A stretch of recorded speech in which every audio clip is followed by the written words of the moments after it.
hari ini saya akan melakukan penyuluhan. Sebelumnya Bapak-bapak Ibu-ibu sudah ada yang kenal saya? Belum ada ya? Baik, karena menurut pepatah jika tak kenal maka tak sayang, benar nggak? Iya. Baik, perkenalkan, nama saya Manipulandari, mahasiswa keperawatan Universitas Pekalongan.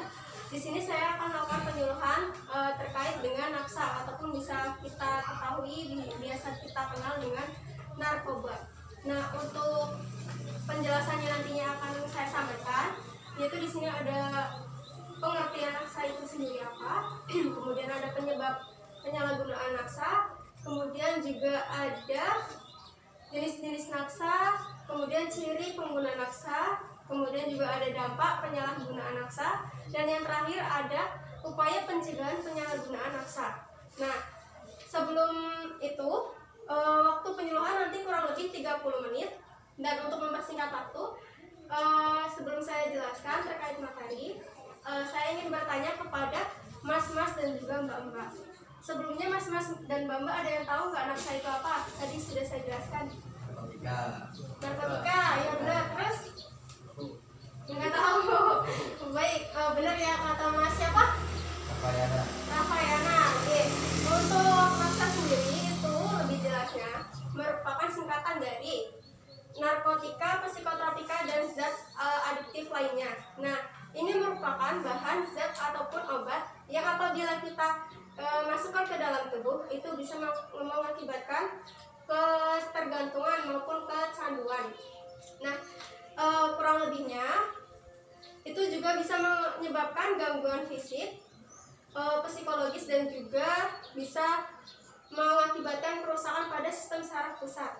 Nah, untuk penjelasan yang kedua itu ada penyebab penyalahgunaan nafsa. Yang pertama bisa dari faktor diri sendiri ataupun faktor individu, yang kedua dari faktor keluarga, dan juga yang ketiga dari faktor lingkungan. Untuk dari faktor individu sendiri di sini kita pastikan sebagai individu pribadi itu pasti mempunyai rasa ingin tahu dan mempunyai rasa ingin mencobanya itu tinggi. Nah, untuk yang kedua kita juga tidak bersikap tegas kepada teman sebaya yang menawarkan nafsa tersebut. Kemudian yang ketiga, sikap memberontak terhadap peraturan yang sudah dibuat. Kemudian yang keempat juga ada adanya kepercayaan bahwa nafsa itu bisa untuk menghilangkan semua persoalan. Nah, seperti ibaratkan kalau si A itu sedang menghadapi suatu masalah. Nah, ketika si A mengonsumsi nafsa, entah itu sejenis bir ataupun apa, itu menurut dia itu bisa mengatasi masalah dia, ataupun dia bisa menghilangkan masalah-masalah yang ada di pikiran dia gitu. Itu hanya bersifat sementara gitu. Kemudian yang kelima itu ada kurangnya menghayati nilai-nilai ajaran agama. Nah, di mana nilai-nilai ini kurang lebihnya mungkin si anak juga belum bisa menilai antara yang baik dan juga belum bisa menilai mana yang buruk. Kurang lebihnya seperti itu. Kemudian yang penyebab yang kedua itu ada faktor keluarga, di mana dalam faktor keluarga ini salah satunya ketika di dalam suatu keluarga terjadi ketidakutuhan keluarga ataupun biasa kita ketahui seperti broken home, maka si anak akan mencari ketenangan. Ketika anak itu mengalami kebanyakan pikiran mengenai tadi keluarganya broken home, pasti dia mencari ketenangan, keluar rumah untuk mencari ketenangan bersama teman-teman lainnya. Nah, kemudian ada juga ketika keluarga mengalami ketergantungan nafsa. Salah satunya ketika ayah mengalami ketergantungan nafsa, di mana anaknya di sini seorang remaja laki-laki pasti ada rasa ingin mencoba dan juga ada rasa ingin tahunya itu lebih tinggi gitu, sehingga dia juga pasti ada rasa ingin mencoba itu tadi nafsa, salah satunya rokok.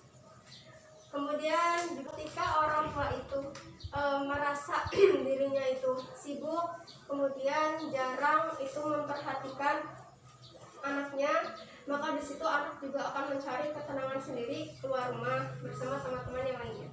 Kemudian untuk penyebab yang ketiga itu dari faktor lingkungan sendiri. Untuk dari faktor lingkungan, nafsa itu memang sangat mudah untuk dicari. Salah satunya rokok, bir, maupun pil koplo, itu yang paling sering di kalangan remaja. Kemudian yang kedua itu ancaman fisik dari teman maupun dari pengedar.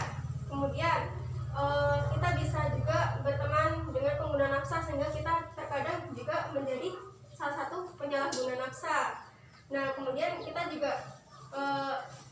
mendapatkan tekanan dari teman sebaya tadi ataupun ancaman tadi, sehingga kita pasti ketika diancam itu ada rasa takut sampai kita akhirnya terjerumus untuk menggunakan nafsa tersebut.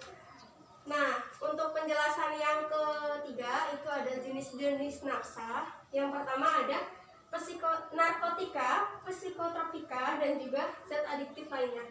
Untuk narkotika sendiri itu ada jenis heroin, ganja, kokain, morfin, dan juga kodein. Nah, untuk yang kedua itu ada psikotropika, itu jenisnya ada sabu-sabu, inex, pil koplo, dan juga ada lainnya lagi. Untuk yang ketiga ada zat adiktif lain seperti bensin, cat, dan juga thinner. Kemudian yang paling sering digunakan di kalangan remaja saat ini itu salah satunya adalah alkohol jenis bir. Kurang lebihnya seperti itu.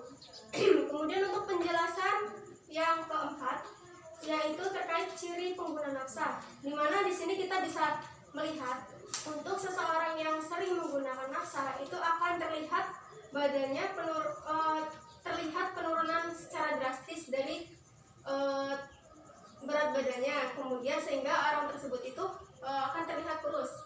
Kemudian yang kedua, mata terlihat cekung dan juga berwarna kemerahan serta bibirnya berwarna kehitaman. Kemudian yang ketiga itu juga ada bekas suntikan maupun sayatan pada bagian lengan, tangan maupun kaki.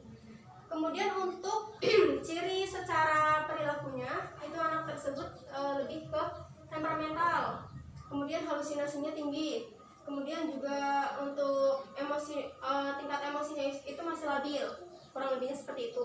Nah, untuk penjelasan selanjutnya mengenai dampak penyalahgunaan nafsa, yang pertama itu bisa mengakibatkan kelumpuhan ataupun kerusakan bagian organ tubuh. Kemudian yang kedua bisa mengakibatkan kematian. Kemudian yang ketiga juga kita bisa terserang penyakit hepatitis C, HIV/AIDS maupun penyakit menular seksual. Kemudian kita rasa sikap sopan santunnya itu kurang terhadap baik di lingkungan keluarga maupun di lingkungan masyarakat. Kita juga bisa melakukan pencemaran nama baik keluarga ketika kita menjadi penyalahguna nafsa. Nah, terkadang bisa muncul juga perkelahian, kemudian tindakan kriminalitas dan juga kecelakaan.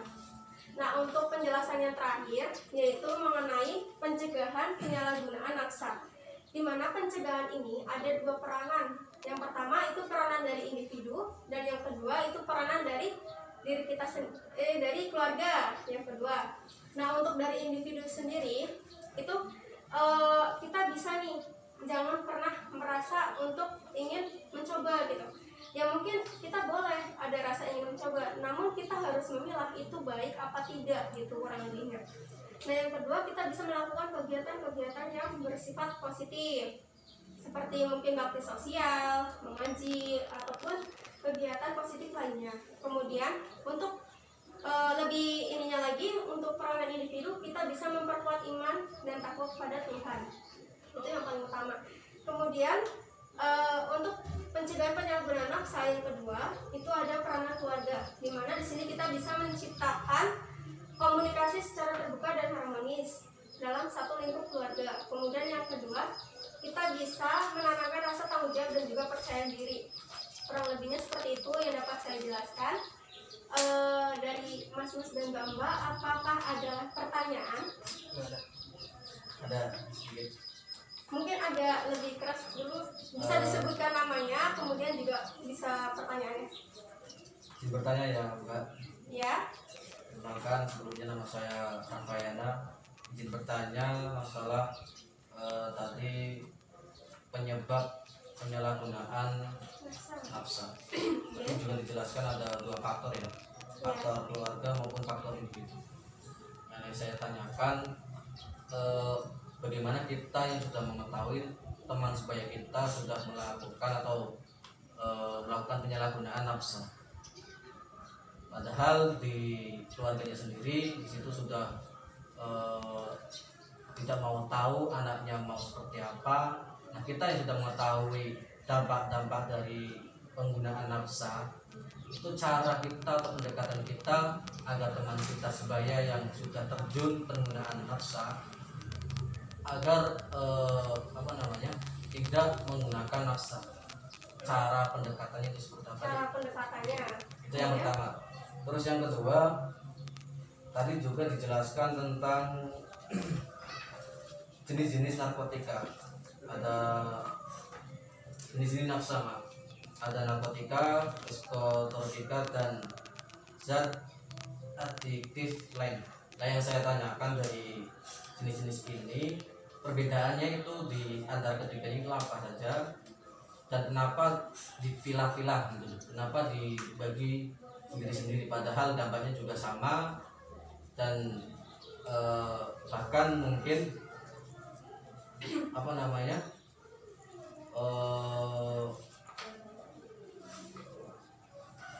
bisa menyebabkan atau dampak-dampak yang negatif itu yang kedua. Ada lagi? Terus yang ketiga, masalah apa tadi? Yang ketiga, Ya mungkin itu saja. dua saja. Ya, terima kasih. Oh, baik, terima kasih atas pertanyaannya. Baik, untuk pertanyaan pertama tadi mengenai cara pendekatan ya kepada anak yang sudah terjerumus menjadi penyalahguna nafsa. Nah, mungkin kita juga di sini kan kita bisa nih melakukan pendekatan, mungkin bisa melakukan pendekatan yang awal itu dari pihak keluarga sendiri. Nah, apabila tadi seperti yang Masnya jelaskan bahwa ketika dari pihak keluarga tadi udah masa bodoh ataupun nggak mau tahu lah terserah anaknya gitu kan. Nah, mungkin kita hanya bisa memberikan nasihat, kita bisa memberikan kata-kata secara halus, ya mungkin nasihat yang ibaratkan dengan perkataan yang secara halus, tidak melalui harus secara nada yang keras gitu kan. Mungkin anak tersebut juga bisa lama-kelamaan itu memilah kata-kata kita itu baik apa tidak, nasihat kita itu baik apa tidak. Nah, nanti anak tersebut juga bisa mengambil sisi positifnya maupun negatifnya gitu loh. Dia sendiri yang kembali lagi kepada anaknya, nantinya anak tersebut yang kemungkinan bisa memilah sendiri tadi nasihat kita baik apa tidaknya. Seperti itu kurang lebihnya. Untuk pertanyaan yang kedua, perbedaan tadi jenis nafsa ya. Kenapa dibedakan menjadi 3 sedangkan di sini dampaknya itu sama. Nah, untuk narkotika sendiri itu lebih mungkin untuk narkotika kan salah satunya ganja. Nah, untuk ganja ini itu sama juga sih, ganja kemudian juga untuk pil koplo, kemudian juga untuk bir, itu salah satunya untuk memberikan rasa ketenangan, kurang lebihnya ketenangan. Nah, untuk perbedaannya sih tidak ada ya, mungkin hanya memberikan persamaannya itu hanya memberikan rasa ketenangan kepada masing-masing pengguna nafsa. Kurang lebihnya seperti itu, Mas. Ya, terima kasih. Masih ada yang ingin ditanyakan? Ada sih. Apa, Mas? Tadi kan dijelaskan juga dampak-dampak negatif dari penggunaan nafsa. Yang saya tanyakan, sebenarnya ada nggak sih dampak positif menggunakan nafsa sendiri? Apakah memang presensi ukurannya hanya sebatas dampak negatif saja? Apakah ada presensi atau bandingan dampak positifnya? Oh, berarti ini pertanyaannya mengenai dampak negatif maupun positifnya ya dari penggunaan nafsa. Untuk Masnya tadi tanya mengenai dampak negatifnya. Negatif atau positifnya? Yang saya tanyakan Positifnya. Tadi kan sudah dijelaskan dampak negatifnya. Berarti sekarang tinggal positifnya. Ada nggak? Berarti kan kalau menurut kesehatan sendiri ya, yang saya ketahui itu sebenarnya kalau dari tadi dampak penyalahgunaan nafsa sendiri itu kemungkinan itu lebih jarang memberikan dampak yang positif. Nah, kalau untuk salah satunya itu depresan, itu bisa memberikan tadi rasa ketenangan pada masing-masing individu penyalahguna nafsa tersebut. Itu dampak positifnya salah satunya yaitu mungkin depresan juga bisa. Kurang lebihnya seperti itu. Apakah masih ada yang ingin ditanyakan? Ya, terima kasih. Ya. Baik, jika tidak ada pertanyaan, saya simpulkan lagi. Untuk nafsa sendiri yaitu merupakan singkatan dari narkotika, psikotropika, dan zat adiktif lainnya. Nah, ini merupakan bahan, zat, maupun obat yang apabila dikonsumsi bisa mengakibatkan ketergantungan maupun kecanduan. Nah, ini juga bisa menyebabkan gangguan kesehatan secara fisik, psikologis, dan juga bisa mengakibatkan kerusakan pada. Baik, kurang lebihnya seperti itu Mas yang dapat saya jelaskan. Sebelum saya akhiri, apakah ada pertanyaan lagi dari yang lain juga, Mas Mbak? Tidak ada. Baik, jika tidak ada pertanyaan, terima kasih atas perhatiannya. Kurang lebihnya saya mohon maaf. Wabillahi taufiq wal hidayah. Wassalamualaikum warahmatullahi wabarakatuh. Waalaikumsalam warahmatullahi wabarakatuh.